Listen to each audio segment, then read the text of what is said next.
Dans cette vidéo, je vais partager avec toi l'opportunité ultime, l'opportunité du siècle, l'opportunité incontournable, l'opportunité qui est à l'origine de toutes les richesses sur cette terre, l'opportunité qui te permet de bâtir un empire, qui te permettra de bâtir un empire, qui te permettra de laisser un patrimoine aux enfants de tes enfants. L'opportunité sur laquelle si tu te lances dessus, ça te laisse dans le Gotha, le cercle très très fermé des nababs. L'opportunité sur laquelle tous les riches de cette terre sont dessus. L'opportunité sur laquelle on ne peut pas t'indiquer, on ne peut rien faire sans cette opportunité-là. Tu es sans doute en train de te poser la question, mais c'est quoi cette opportunité-là? Quelle est cette opportunité qui est incontournable? Quelle est cette opportunité qui est à la base de la richesse? Reste donc jusqu'au bout de cette vidéo afin que je puisse partager avec toi cette opportunité. Tu es sans doute en train de te demander, pour toi qui te questionne, si tu as cliqué cette vidéo, c'est que tu es en train de vouloir, tu es intéressé par tout ce qui est business, tu aimerais prendre ta vie en main. Donc sans doute tu es à la recherche des idées de business, tu es à la recherche de l'opportunité qui te permettra de devenir riche, qui te permettra de bâtir ton empire. Donc reste donc jusqu'au bout de cette vidéo, afin de pouvoir bénéficier de cette opportunité-là. Donc bonjour, bienvenue sur la chaîne. Si tu me découvres la première fois, je m'appelle Thierry Toukou. Dans cette chaîne, je parle d'agriculture, je parle d'élevage, je parle d'entrepreneuriat, je parle d'investissement. Le but de la chaîne est enfin de valoriser et de vulgariser les produits du terroir africain. Donc si elle est créée à la chaîne, ça fait te partager mes astuces et techniques, te partager mon mindset. Enfin, t'aider dans tes réalisations, soit dans tes futures réalisations. Donc si les thématiques qui te parlent, n'hésite pas à t'abonner en appuyant sur le petit bouton rouge, en validant la cloche, afin de ne pas manquer plusieurs vidéos que diffuse sur la chaîne, afin de t'aider.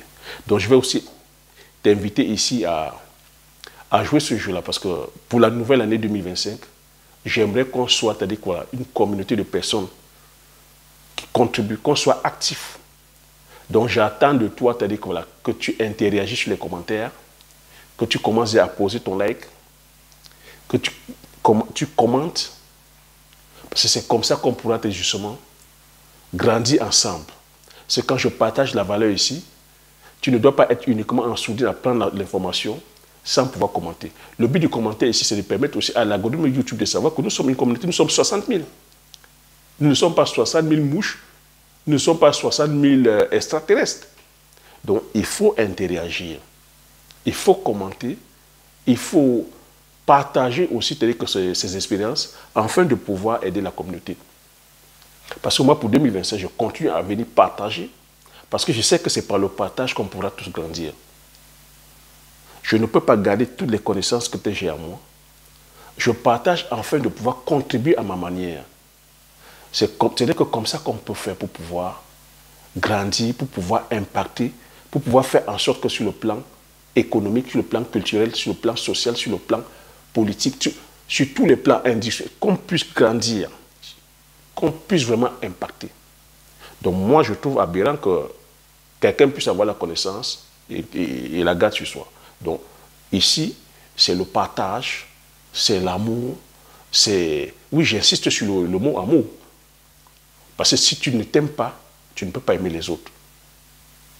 Parce que ce que je fais là, c'est preuve d'amour. Parce que je vous aime, parce que je partage. Donc, il faut aussi manifester cet amour-là dans les commentaires, dans son attitude, dans son comportement. C'est ça, en fait, l'origine de la richesse. Hein? Si tu n'es pas en train de t'aimer, tu ne peux pas aimer les autres. Si tu n'es pas en train de donner, tu ne pourras pas recevoir. Donc, il faut savoir donner pour recevoir. Tu sais, le but ici, à chaque fois, c'est de nous permettre de grandir. Donc, pour 2025, ça doit être vraiment, ça doit rentrer dans ton ADN. La discipline, l'amour, le don de soi, le partage, l'honnêteté, l'intégrité. Ça fait partie de l'ADN de la chaîne des entrepreneurs visionnaires.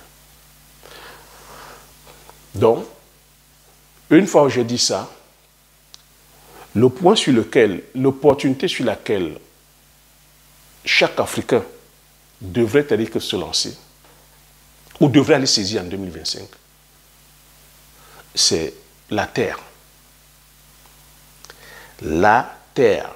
Quand je parle ici de terre, tu comprends tout de suite que l'agriculture. Donc quand je parle de terre, et que je te dis que la terre, c'est la base de toutes les richesses. Ah, tu t'attendais peut-être que je te parle de crypto-monnaies, que je te parle de bourse, que je te parle, je ne sais pas moi, des NFT, que je te parle de copy trading. Non, je vais te faire comprendre que la terre, c'est la base de toutes les richesses.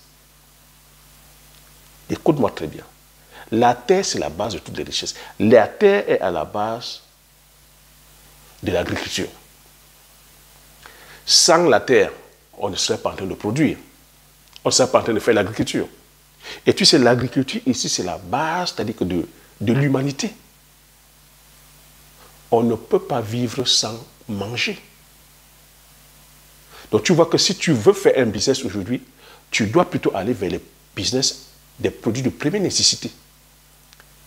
L'agriculture. Et avec l'agriculture aujourd'hui, on a cette possibilité-là de commencer. On a cette possibilité de pouvoir générer, c'est-à-dire que créer de la richesse.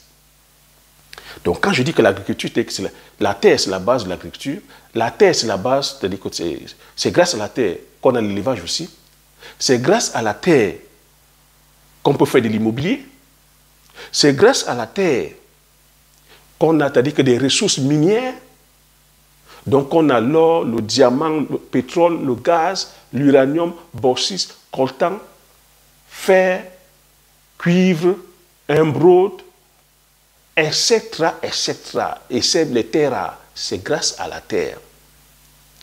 Et je te dirais aussi que c'est cette même terre-là aussi que lorsqu'elle se fâche, on a les tremblements de terre, on a les éruptions volcaniques. Nous avons aujourd'hui des inondations parce que, voilà, on la maltraite. Parce que, que nous polluons le sol. On a des inondations. Nous avons, que les départs de feu. Nous avons les sécheresses. Donc, tu vois ici que la terre, pour toi qui aimerais, que je dis, prospérer sur le plan financier, qui aimerait prospérer économiquement, je vais te demander de te pencher vers l'agriculture. Et je continue à répéter ici que l'alimentation, la nourriture, c'est la base de notre survie. Que si nous ne sommes pas aujourd'hui autonomes sur le plan alimentaire, ben on ne peut pas faire grand-chose. Si nous ne sommes pas autonomes sur le plan alimentaire, on ne pourra pas développer la science, on ne pourra pas développer la technologie, on ne pourra pas développer la recherche, la médecine, on ne pourra pas développer l'immobilier, on ne pourra pas développer, on ne pourra pas être autonome sur la défense, on ne pourra pas penser, c'est-à-dire aller conquérir l'espace. Donc tu vois que la base, c'est l'agriculture. Et l'agriculture ici, c'est pourquoi l'agriculture est importante. L'agriculture est importante parce que ça vient nous donner un savoir-faire.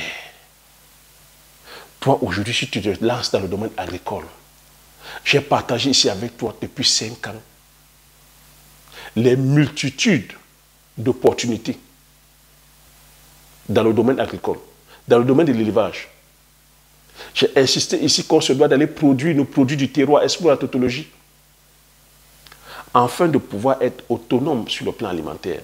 Donc, qui dit production va parler des semences. C'est pour ça que je valorise et je vulgarise les semences du terroir. C'est pour ça que j'insiste qu'on se doit d'aller produire les tubercules, tels que le manioc. Tu vois? Le manioc, la banane plantain. Tu vois la banane plantain? Je suis en Occident et je mange la banane plantain. Pourquoi? Parce que la banane plantain, voilà, la banane plantain. Parce que la banane plantain fait partie de nos us et coutumes. Parce que la banane plantain fait partie de notre patrimoine culinaire. En allant, c'est-à-dire que se lancer dans le domaine agricole, non seulement on développe, c'est-à-dire que le secteur avec la recherche de la science sur nos semences, et j'insiste sur les semences locales, En se lançant dans le secteur agricole, ça permet d'éviter l'exode rural. Regardez un peu nos villages.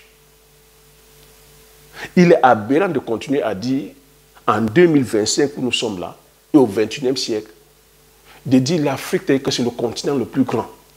L'Afrique, a des terres, des kilomètres de terres arables. L'Afrique est riche en ressources minières. L'Afrique est riche en termes de biotopes. L'Afrique est riche en termes de climat. Et paradoxalement, on vient encore nous faire comprendre qu'on n'arrive pas à atteindre l'autosuffisance alimentaire. Pourtant, chacun d'entre nous, si nous sommes honnêtes, nous avons des espaces comme ça à perte de vue dans nos villages. Qu'est-ce qui fait en sorte que les jeunes aujourd'hui fuient les villages? Qu'est-ce qui fait en sorte qu'il y ait des zones rurales et que tout le monde va se cantonner plutôt dans les villes, délaissant que le village? Qu'est-ce qui fait en sorte qu'on ne laisse que, qu'on continue à laisser que nos anciens, qu'on continue à laisser nos parents, qu'on continue à laisser nos grands-parents aller produire ce que nous allons consommer en ville? Alors que je viens vous annoncer ici que la terre, c'est la base de toutes les richesses. Que les pays occidentaux que nous admirons, la base de leur richesse, c'est la terre. Tous les multimilliardaires de cette planète investissent, c'est-à-dire que sur la terre. Leur richesse, c'est à base de l'agriculture, de l'agroalimentaire. À base, c'est-à-dire que c'est suite à l'immobilier. C'est une fois qu'ils ont fait dans l'agriculture, ils sont passés à l'agroalimentaire, qu'ils se sont lancés dans l'immobilier. Mon message est ici à dire à tous les Africains et à toutes les Africaines. La première ressource que nous avons, c'est la terre. Mon message est ici à dire à la diaspora, allez acheter les terres agricoles, lancez-vous. Je ne vais pas continuer ici à vous donner l'itinéraire agronomique parce que pendant 5 ans, j'ai partagé l'itinéraire agronomique des différentes cultures, exprès. Donc si tu veux, c'est-à-dire qu'aujourd'hui lancer une culture, regarde sur la chaîne. Il y a énormément comme ça de partage. Que ce soit sur le manioc, que ce soit sur le bitacola, que ce soit sur le banane plantain, que ce soit sur le macabo, le taro, l'igname. J'ai dit ici qu'on se doit d'aller produire tout ça afin de pouvoir passer à la phase de transformation. Et en passant à la phase de transformation, on crée la plus-value. Et on impacte avec. En créant la plus-value, c'est-à-dire qu'on crée les emplois. Pourquoi est-ce que les jeunes délaissent, c'est-à-dire qu'aujourd'hui nos villages? Parce que les jeunes sont attirés par la part de gains rapides, par l'argent facile et rapide.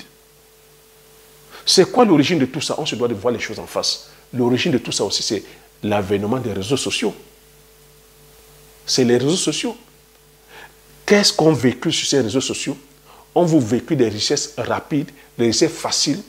Il faut aller faire le dropshipping. Il faut aller faire Amazon MMA. Certains vous brandissent, c'est aussi les influenceurs. Ils vous brandissent comme ça des richesses éphémères sans vous donner le processus. Mais mes propos ici sont de te dire, lorsque tu vas dans le secteur agricole, il n'y a aucun secteur qui soit autant rentable que l'agriculture. Parce que beaucoup de pays aujourd'hui, dites développés, les grandes nations, les grandes puissances, ont basé leur économie sur l'agriculture. L'agriculture, c'est un patrimoine. Lorsque je prends l'exemple sur un pays comme la France, sur quoi est basée, c'est-à-dire que la richesse de la France? La France met en avant son savoir-faire. Et son savoir-faire, c'est sur quoi? C'est sur les petites et les moyennes entreprises. C'est sur les entreprises artisanales. On ne gagne pas l'argent tel que sur l'industrie. Quand vous regardez en Europe, aux États-Unis, c'est les petites et les moyennes entreprises, c'est les artisans. La France est fière de valoriser ces régions. La France est fière de valoriser son terroir. Quand on parle d'agriculture, on parle de terroir, on parle de sol. Tu ne peux pas faire l'agriculture sans le sol. Parce que c'est le sol, la terre, qui profère, c'est-à-dire qu'au produit, tu vois la banane plantain qui est là. Cette banane plantain, elle a de la... pourquoi la banane plantain est bonne? Pourquoi? Pourquoi on va apprécier ta banane plantain? C'est par rapport, c'est-à-dire qu'à ton sol. Comment est-ce qu'on va faire pour apprécier la tomate? C'est par rapport au sol. Comment est-ce qu'on va faire pour apprécier, c'est-à-dire que le piment? C'est par rapport, c'est-à-dire qu'au sol. Comment est-ce qu'on fait pour apprécier, c'est-à-dire que le poivre? C'est par rapport au sol, parce que le sol profère les qualités organoleptiques. Donc tu as le sol, tu as la variété, c'est-à-dire que de la culture, donc tu as la culture, et tu as maintenant le savoir-faire des hommes et des femmes. Tu as le climat. Nous avons tout ça. Donc tu vois que lorsque tu te lances dans l'agriculture, il y a un savoir-faire que nous avons. Lorsqu'on valorise nos produits du terroir, le macabo, le manioc, la patate, la banane douce, le poivre, le ndiansa, le bitacola, les graines de couche, il y a un savoir-faire. Il y a un savoir-faire. Il y a des traditions comme ça. Perpétuées, c'est-à-dire que de père en fils depuis des années. Depuis des millénaires. Et c'est des traditions comme ça qu'on se doit de garder. C'est ça qui fait le patrimoine en fait. Lorsque tu te concentres sur une épice comme le poivre, comme j'ai expliqué, un hectare de poivrier, c'est minimum 30 millions. Tu peux aller à 130 millions. Ici en Occident, c'est 1 200 000 euros, uniquement sur un hectare. Toi qui es jeune, tu vas peut-être me dire, Thierry, je manque de moyens. Je te dis que l'agriculture, ce n'est pas une question de superficie. C'est une question de choix de la culture. Tu peux aujourd'hui aller, même si tu es en zone urbaine, sur 2000 mètres carrés, aller commencer le maraîchage. Mais le but ici, c'est de se former. Tu peux commencer le maraîchage. Dans le maraîchage, qu'est-ce que tu peux faire? Tu peux faire énormément de choses. De la laitue. Tu peux faire des carottes. Tu peux faire des choux. Tu peux faire des concombres. Tu peux faire du concombre. Voilà, du concombre. Tu peux faire de la salade. Tu peux faire des persils, des céleris. Tu peux faire énormément, c'est-à-dire de culture maraîcher. Même quand tu es en ville. Tu n'as pas besoin d'acheter les terres.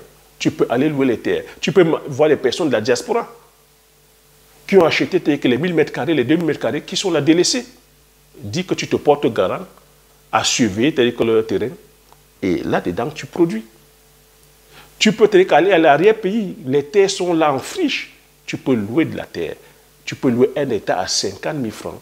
Tu commences à faire ton maraîchage. Et le maraîchage ici, c'est les cultures de court cycle.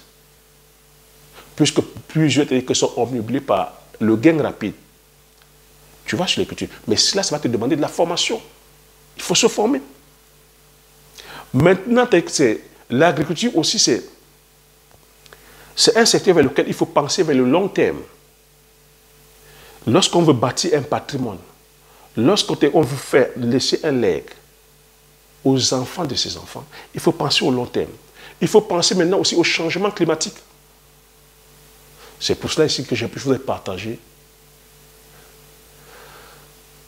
les connaissances sur l'agroforesterie, sur l'agroécologie, sur les fermes intégrées, où on se doit d'associer sur le même espace les animaux, les arbres et les cultures. Donc en allant produire une culture comme le palmier à huile, le palmier à huile vient répondre à un besoin qui est là. Où nous avons besoin de matières grasses pour la cuisine. Nous avons besoin de matières grasses pour l'industrie. Et l'huile de palme fait partie de nos us et coutumes. Ça fait partie de nos traditions. Donc il y a ce savoir-faire qui est là. Ce savoir-faire ancestral qu'on savait, c'est-à-dire que transformer, c'est-à-dire que les noix de palme en huile par les foulages au pied. Aujourd'hui, c'est-à-dire qu'avec la technologie, on s'est fait, c'est-à-dire qu'on s'est transformé aussi par le biais, c'est-à-dire que de la mécanique. Donc tu vois que c'est de la plus-value qu'on apporte. Et tout ça de façon artisanale. N'ayez pas peur de ce mot artisanal. Vous voyez qu'on est venu, je ne sais pas si c'est à des fins, mais c'est nous-mêmes qui nous tirons les balles sur les pieds. Par le biais, c'est-à-dire que des influenceurs que vous suivez. Parce qu'ils sont là à se dénigrer entre eux. Parce qu'ils sont là à faire je vais dire, des compétitions entre eux. Ben, on va aller dire à l'autre que non, tu as fait 2 hectares de maïs. Non, tu as fait 2 hectares de ceci. Ah non, ce que tu fais est artisanal. L'artisanat, c'est-à-dire que c'est de l'art, c'est un savoir-faire, c'est une tradition, c'est un savoir-faire faire, c'est une connaissance qu'on partage comme ça, c'est-à-dire que de génération en génération. Et que c'est dans l'artisanat qu'il y a de l'argent. Quand vous regardez ici en Occident, les produits les plus chers, c'est les produits faits de façon artisanale. Même dans l'industrie de luxe, il faut comprendre que c'est fait de façon artisanale, c'est fait à la main. C'est là où on gagne de l'argent. Donc allons plutôt chercher maintenant le savoir-faire. Le savoir-faire est très important. Et en commençant par l'agriculture, tu vois qu'ici, ça nous donne un savoir-faire, ça nous donne un savoir-faire faire, et ça nous donne le patrimoine. Et quand je parle d'agriculture ici, tu vois que c'est un patrimoine sur le plan national, si c'est ton pays, sur le plan continental, c'est un patrimoine culinaire. Parce qu'en allant produire, c'est nos différents plats, c'est nos la différente gastronomie. En valorisant notre gastronomie, c'est comme ça qu'on pourra imposer aussi notre gastronomie au reste du monde. Donc c'est un patrimoine. Le patrimoine aussi, ici, à travers l'agriculture, c'est le patrimoine, c'est-à-dire architectural. Lorsque tu te lances dans le domaine agricole, et que tu as un domaine, et que là-dedans, tu vas construire. Maintenant, cette fois-ci, construire avec les matériaux locaux. Ne pas avoir ce complexe-là, où on va dire que non, je vois certains dire, non, c'est un matériel archaïque, c'est un matériel artisanal. What a nonsense. Construire avec le bois, depuis quand le bois est archaïque? Aller construire avec la terre cuite. Pourquoi tu vas aller dire que c'est archaïque, c'est artisanal? Tu vois, il faut faire un lavage, il faut apprendre à désapprendre, à réapprendre à nouveau. Parce qu'aller construire avec la brique de terre, ça fait partie du patrimoine. La terre, n'oublie pas que je t'ai dit que la terre est à l'origine de tout. Et lorsque tu construis avec cette brique de terre, et que cette bâtisse-là perdure avec le temps, tu imagines un peu, c'est-à-dire que ce que tes enfants, tes petits-enfants, si tu construis aujourd'hui en 2025, et que 50 ans plus tard, tes petits-enfants ou tes arrière-petits-enfants viennent trouver le bâtiment tel quel à l'origine.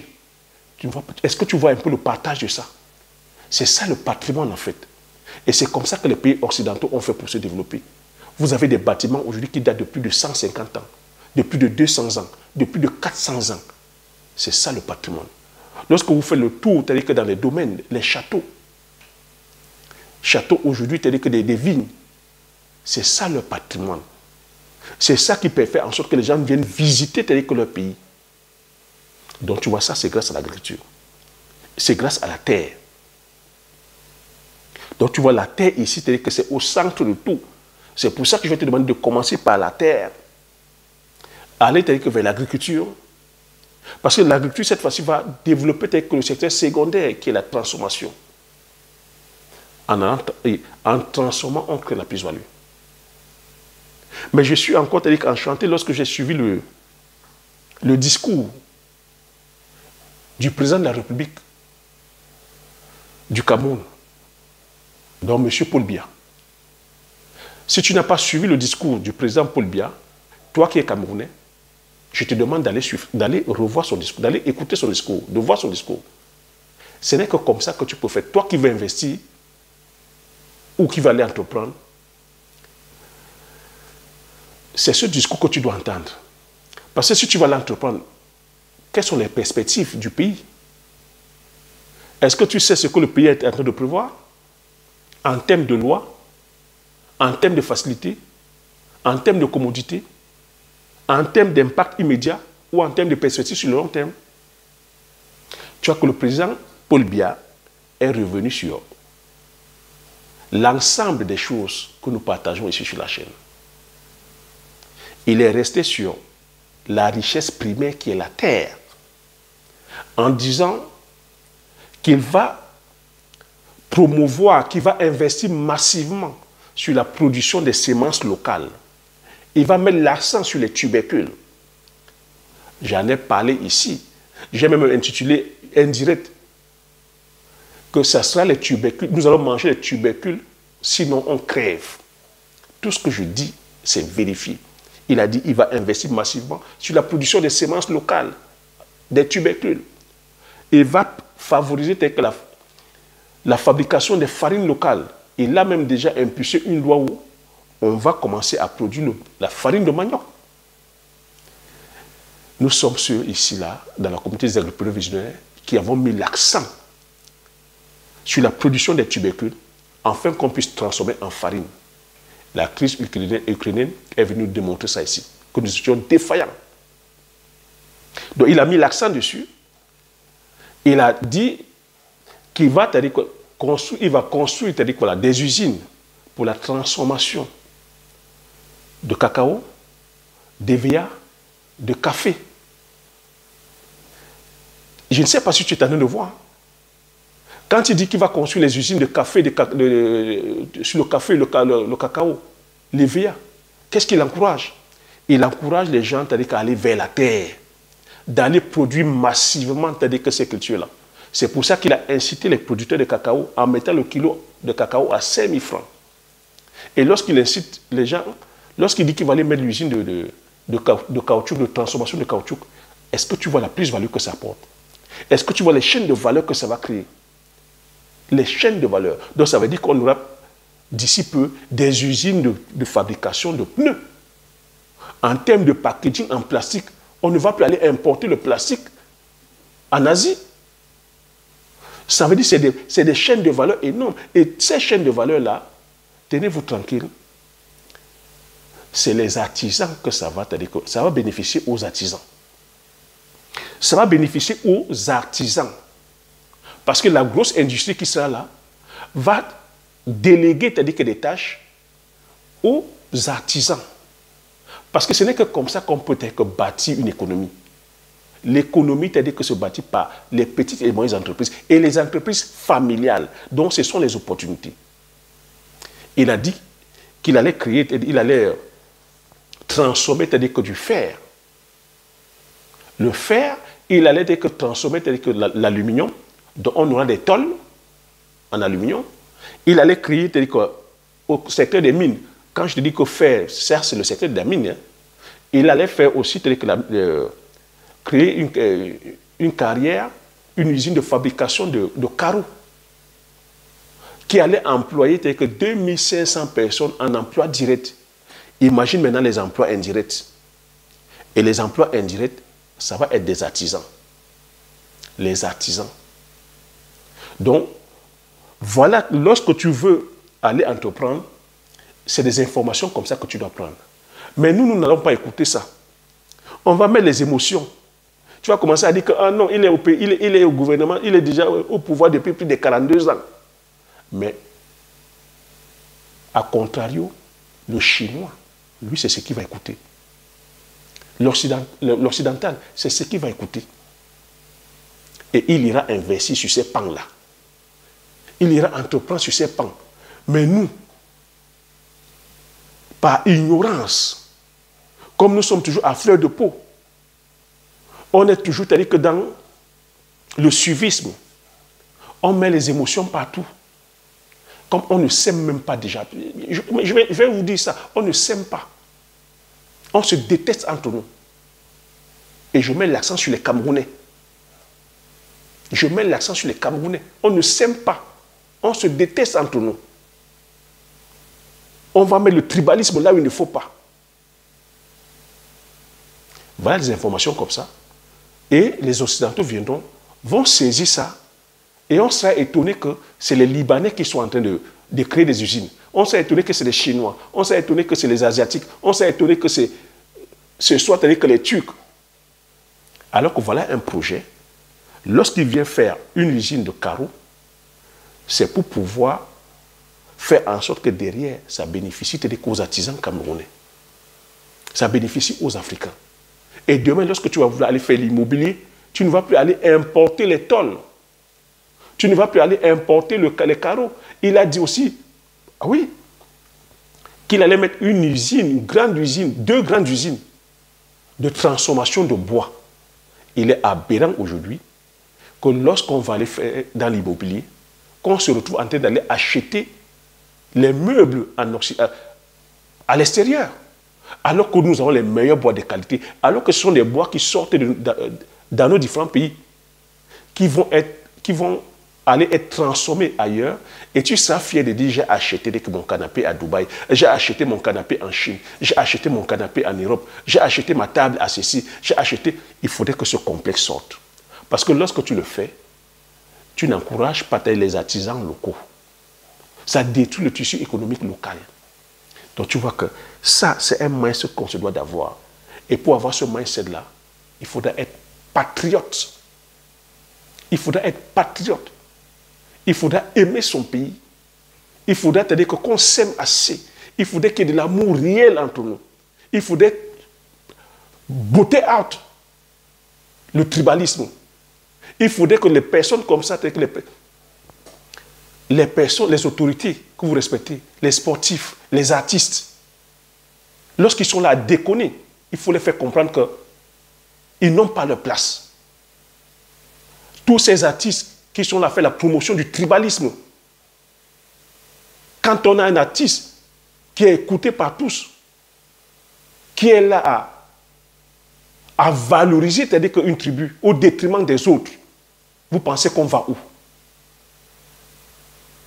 Un artiste qui a un aura et qui va dire que un Bamileke vaut 10 000 quoi. On va construire le pays comment? Donc il faudrait vraiment l'esprit patriotique, l'esprit panafricain. Parce que si tu ne t'aimes pas, si on ne s'aime pas, on ne peut pas faire tout ça. Si on n'aime pas nos différents pays, nous ne pouvons pas. Et moi, ce que je dis, c'est que les Africains ne s'aiment pas. Moi, je vous dis la vérité. On ne s'aime pas. Vous voyez l'engouement qui est aujourd'hui du côté de l'AES. Si vous voyez les Africains se réunir, il y a ce qu'on appelle le « apprends-moi à détester ». Apprends-moi à détester. Vous allez voir, ils vont se réunir lorsqu'il faut détester les autres. Oui, aujourd'hui on est fort parce qu'il faut dire non, il faut que la France parte. Il faut que les Occidentaux partent. Mais lorsqu'ils vont partir, mais est-ce qu'entre nous, il y a la cohésion? Est-ce qu'entre nous, il y a l'amour? Est-ce qu'entre nous-mêmes, on veut se voir, on veut voir le changement? Donc il y a ce travail à faire. Quand moi je viens investir, c'est-à-dire qu'en Afrique, quand je viens entreprendre en Afrique, c'est parce que j'aime mon pays. Tu ne peux pas dire que tu viens entreprendre, tu ne peux pas dire que tu viens apporter la valeur si tu n'aimes pas les autres, si tu es tribaliste, si tu es égoïste, si tu n'es pas panafricain. Parce qu'un poivre comme ça que je produis, lorsque je viens mettre ça sur le marché, je ne choisis pas les miens. Je ne dis pas que ce poivre-là, il n'y a que mon pays qui doit manger, il n'y a que mon village qui doit manger, ou il n'y a que ma communauté qui doit manger. Non, je mets ça au marché. Lorsque je me lance dans le domaine agricole, je ne choisis pas avec qui je travaille. Je travaille avec tous les Camerounais. Lorsque je décide d'aller investir, à date aujourd'hui, presque 200 millions, je ne choisis pas à qui je vais donner. Je dis, je vais investir, je vais enrichir mon pays. J'ai fait le choix, c'est-à-dire que d'aller acheter les semences de palmier, comme je dis, à Econa, la compagnie étatique CDC. Alors qu'à 10 km, j'avais Sokapam qui appartient à Bolloré. C'est un choix patriotique. J'ai fait plus de 150 km pour aller acheter à Econa les semences, les plants pour plus de 30 hectares. Imagine le coût en termes de transport. Imagine le coût en termes de transport. Mais j'ai fait ce choix. C'est un choix patriotique. Lorsque j'ai acheté les semences de poivrier, c'est auprès des Camerounais. Je n'ai pas choisi, est-ce qu'il est Douala, est-ce qu'il est Bamileke, est-ce qu'il est ceci. Je m'en fous. Il est Camerounais, je travaille les Camerounais. C'est le Cameroun qui gagne, c'est l'Afrique qui gagne. J'ai mis les semences. Et ceux qui travaillent pour moi, c'est des Camerounais de tous bords. Ce n'est que comme ça qu'on peut faire pour grandir. Donc quand on voit encore des personnes qui sont là, c'est-à-dire à attiser la haine, quand on voit même sur la toile, moi je vous dis, on voit ça, on ne peut pas grandir comme ça. Ici en Occident, ils ont traversé ça. Ici en Occident, c'est le pays qui gagne. Quand tu vois les États-Unis, c'est le drapeau américain qui flotte partout. C'est la patrie d'abord. Ils défendent leurs intérêts. Est-ce que nous sommes en même? Il n'y a qu'à voir comment nous faisons les affaires. Les gens sont dans la gratification instantanée. Ils ont oublié la notion du patriotisme. Ils ont oublié la notion du sacrifice. Ils ont oublié que pour pouvoir, c'est-à-dire que prospérer, pour pouvoir être autonome, on se doit de payer le prix. Ce prix-là, aujourd'hui, c'est aller même travailler avec la OU. Ce prix-là, aujourd'hui, c'est aller travailler à la DABA. Ce prix-là, aujourd'hui, c'est de replier, c'est-à-dire au pays, au village. D'aller occuper nos villages. D'aller contribuer, d'aller partager la connaissance à nos mamans, à nos grands-parents qui sont là. Toi qui es ingénieur, toi qui es informaticien, toi qui es éleveur, toi qui es vétérinaire, retourne au village. Va partager la connaissance. Paye ce prix-là. Oui, il n'y a pas l'électricité. Le chef d'État, Paul Biya, a dit aujourd'hui, il va diversifier les énergies. Énergie solaire, énergie thermique, énergie aujourd'hui de la méthanisation. C'est autant d'opportunités. Toi qui as ce savoir-faire, toi qui es ici en Occident, qui sais comment fonctionne l'énergie solaire, c'est une opportunité. Va saisir cette opportunité-là. Et tout ça, c'est grâce à l'agriculture. Va saisir l'opportunité des solaires. Va saisir l'opportunité des énergies de méthanisation, dont le biogaz et compagnie. Mais l'idée ici, c'est de rentrer, occuper nos villages. C'est de ne pas s'entasser en ville, dans l'oisiveté, à ne rien faire. Aller faire les métiers aujourd'hui, je ne sais pas moi, de chauffeur de taxi alors qu'il n'y a pas de bonne route. Aller faire les métiers de conducteur de moto alors qu'il n'y a pas de bonne route, il n'y a pas d'infrastructure. Le chef d'État aussi a parlé d'infrastructure, de construction de route. Il est conscient de cela, tout ce que nous dénonçons ici. Mais l'idée, c'est de te dire, toi qui es jeune, si tu prends ton courage, jeune ou moins jeune, de rentrer au village. Allez commencer dès 2025, dès janvier là. Tu sais, la campagne commence au mois de mars. Dès mars 2025, tu vas te lancer dans le secteur agricole. Peu importe la spéculation. Et que tu payes le prix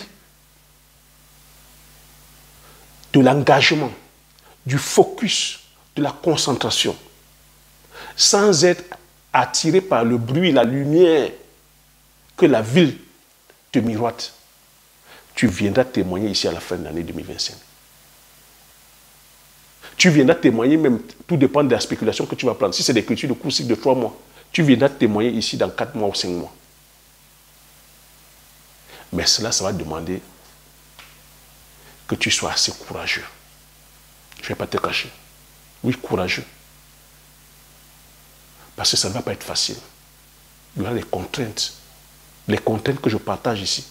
Et le chef d'État, son Excellence, M. Paul Biya, a relaté toutes les contraintes. Je vous dis que cette chaîne est suivie. Ils nous suivent. Il est conscient que les routes ne sont pas bonnes. Il est conscient que c'est un frein pour l'économie. Mais toi, en tant que patriote, toi, en tant que citoyen qui aime son pays, toi, en tant que personne qui veut apporter de la valeur, toi, en tant que personne qui veut prospérer, toi, en tant que personne qui ne veut pas être un figurant, toi, en tant que personne qui veut laisser une trace, toi, en tant que personne qui veut laisser un patrimoine, je t'invite de prendre ce challenge-là, de lever, c'est-à-dire que le niveau, de venir produire, c'est-à-dire que c'est que tu le palmier à huile, le Njangsang, le Bitakola, la Kola Kuminata, le poivre, afin que tu puisses laisser un héritage aux enfants de tes enfants. C'est de ça qu'il s'agit. L'heure n'est plus à la rigolade, l'heure n'est plus au bavardage. Et moi, je viens, par le biais de mon expertise, le biais de mon expérience, te donner cette opportunité-là. Ce que je suis en train de faire aujourd'hui, comme j'ai coutume à vous dire, c'est ce que nos États devraient faire. C'est ce que ceux qui connaissent la réussite, toutes les personnes qui connaissent la réussite, de façon honnête, devraient faire. Le transfert de connaissances.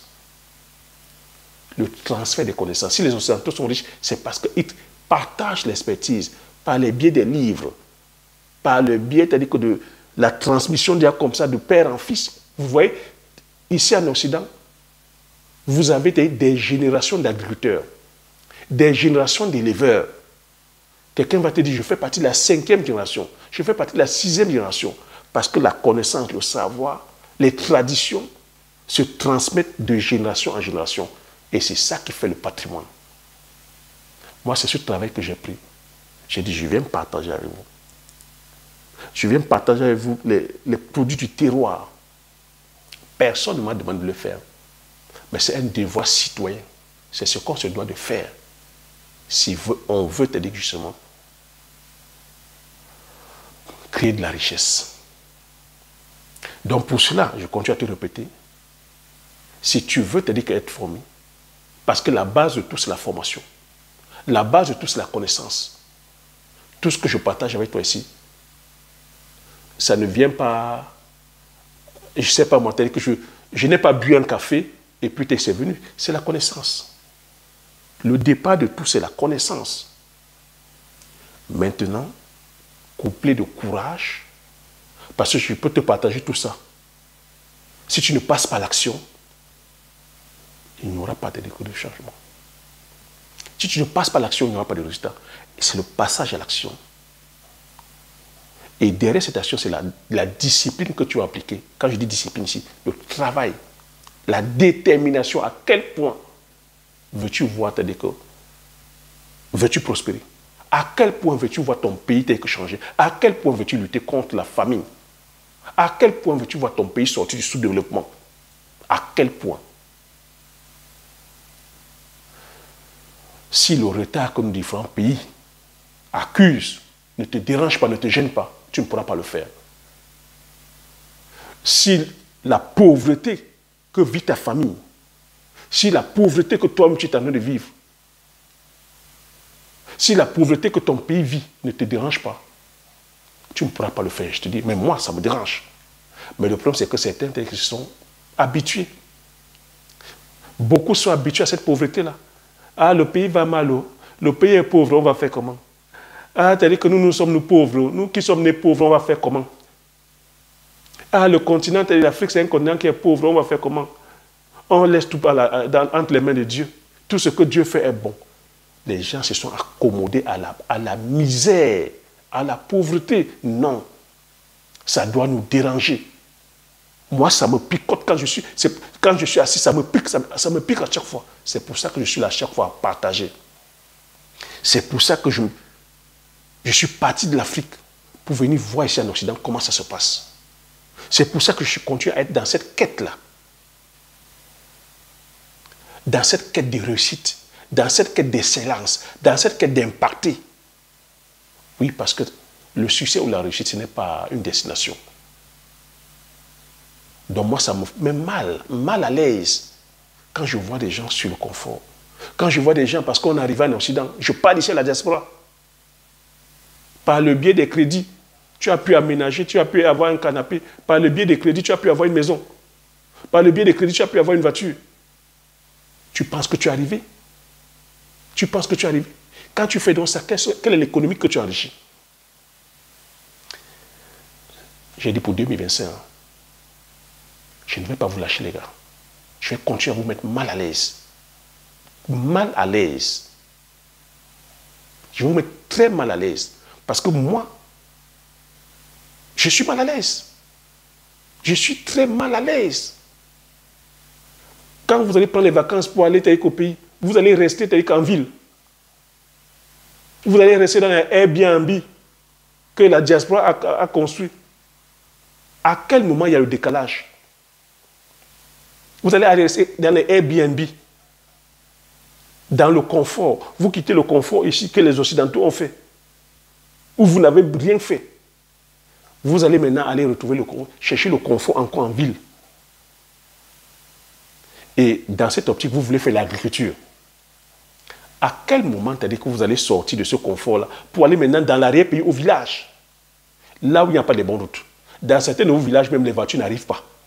On va te demander de marcher même peut-être 8 km avant d'arriver au village. Tu as quoi ça fait comme ça? Dans ce même village, tu vas dire qu'il y a des sorciers. Ils n'attendent que toi pour te manger. Dans ce village, il n'y a pas d'électricité. Il n'y a pas de dispensaire. Et il n'y a pas d'eau de qualité. Mais tu dois composer avec tout ça. Il y a la chaleur qui est là. Il fait chaud. Tu dois composer avec ça. Et dans certains villages, il y a les moustiques. Quand tu vas donc maintenant au champ, l'écosystème du champ, la forêt, il y a des animaux, il y a des serpents pour vous qui avez peur. Dis-moi, à quel moment tu auras le courage d'aller faire tout ça? Mais pourtant, je dis que la terre, l'agriculture, c'est l'opportunité. Que la terre, c'est l'opportunité, la première opportunité que sur terre. Excuse-moi de tautologie. C'est grâce à la terre qu'on fait l'agriculture, c'est grâce à la terre qu'on fait l'élevage, c'est grâce à la terre qu'on a les ressources minières, c'est grâce à la terre qu'on peut faire de l'immobilier. Et c'est à partir de la terre qu'on pourra avoir maintenant toutes les autres ressources qu'on pourra aller faire, telles que la bourse, on pourra aller dans l'agroalimentaire, on pourra aller on pourra aller faire le marketing, on pourra aller faire la vente, on pourra aller faire les services. Mais tout part de la terre. Mais toi, quand tu vas donc au pays, est-ce que tu vas dans ton village? Mais moi, tu me vois. Quand je suis au pays, je suis au village. Je suis au village. La qualité que j'ai, c'est que je sais m'adapter partout. Tu vois comment je partage avec toi de façon authentique? Mais moi, je peux me retrouver, c'est-à-dire que dans le cercle des multimillionnaires, multimilliardaires, des personnes qui parlent en milliards d'euros. Je peux en même temps me retrouver, c'est-à-dire qu'avec des personnes qui n'ont rien. Et que je me mets à leur hauteur, je partage. Quand je pars au pays, je ne passe pas mon temps en ville. En tout cas, vous le voyez. C'est pour ça que je suis allé investir, c'est-à-dire que dans l'arrière-pays, au village. C'est un message fort que j'ai envoyé aussi à la famille élargie, à mes cousins, que la richesse, c'est au village. Tu connais l'affection que j'ai vis-à-vis de mon grand-père, de mes grands-parents. Mon village, c'est mon identité. Quelle est l'identité que nous avons aujourd'hui? Donc si tu n'as pas une identité, tu ne pourras pas faire les choses. Mon village, c'est mon identité. C'est là-bas que j'ai des souvenirs d'enfance. Je revois, c'est-à-dire que la grande famille, le temps qu'on passait, c'est-à-dire que pendant les vacances, pendant les fêtes de Noël, on se retrouvait tous dans la grande famille. Je revois, c'est-à-dire que l'unité, c'est-à-dire qu'on avait de l'impact. Je revois notre patriarche, notre grand-père. Je vois le travail qu'il a fait pendant que toutes ces années. Ce serait un gâchis aujourd'hui qu'on ne soit pas dans nos villages, qu'on fuit le village. Moi, c'est ça qui me met les pieds sur terre. De savoir où est-ce que je viens. D'où viennent mes parents. D'où viennent mes parents. C'est ça l'identité en fait. Parce que sans identité, tu deviens n'importe qui. Si tu n'as pas une identité, on peut te faire devenir n'importe qui. C'est pour ça qu'aujourd'hui nous sommes là. On est plus occidentaux que les occidentaux eux-mêmes. On est là, on dit partez, partez, mais on a le même logiciel. On a le même logiciel. Donc à toi de la diaspora, à vous qui êtes en Afrique, revenez dans vos villages, revenez dans les villages. Lorsqu'on va aller développer les différentes cultures, parce qu'il faut comprendre que l'agriculture